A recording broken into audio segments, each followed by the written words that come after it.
সংগ্রামী ভাইরা আমার, বাংলাদেশের মানুষ এক নতুন বাংলাদেশ চায়। বাংলাদেশের মানুষ জুলাইয়ের ঘোষণাপত্র প্রক্লামেশন চায়। বাংলাদেশের মানুষ নতুন সংবিধান পেতে চায়। বাংলাদেশের মানুষ সংস্কার চায়।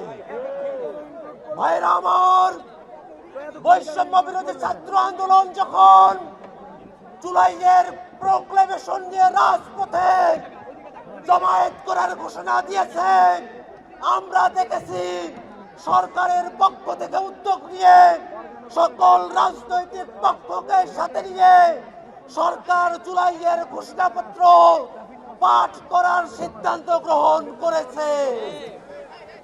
সরকারের এই সিদ্ধান্ত বৈষম্য বিরোধী ছাত্র আন্দোলনের এক অন্যতম বিজয়। আমরা সরকারের কাছে দাবি জানাতে চাই, অবিলম্বে জানুয়ারি মাসের 15 তারিখের মধ্যে জুলাইয়ের প্রক্লেমেশন ঘোষণা করতে হবে। বাংলাদেশের মানুষ এক নতুন সংবিধান প্রত্যাশা করে। আমাদেরকে বলা হয় নতুন সংবিধান করবে, তার ম্যান্ডেট কোথায়? আমরা বলি নতুন সংবিধান নির্বাচিত প্রতিনিধিদের মাধ্যমেই হবে। বাংলাদেশের আগামী নির্বাচন হবে গণপরিষদ নির্বাচন।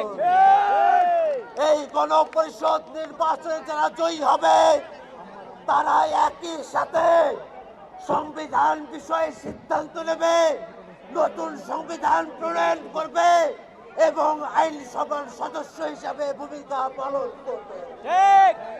ভাইরা আমার, বাংলাদেশের মানুষের যে চাওয়াগুলো আছে, বিচারের চাওয়া আছে, সংস্কারের চাওয়া আছে, নতুন সংবিধানের চাওয়া আছে, বাংলাদেশের মানুষের প্রত্যেকটা বিষয়ের যে আকাঙ্ক্ষা আছে, সেই আকাঙ্ক্ষাকে বাংলাদেশের ছাত্র জনতা অবশ্যই বাস্তবায়ন করিয়ে নিয়ে আসবে।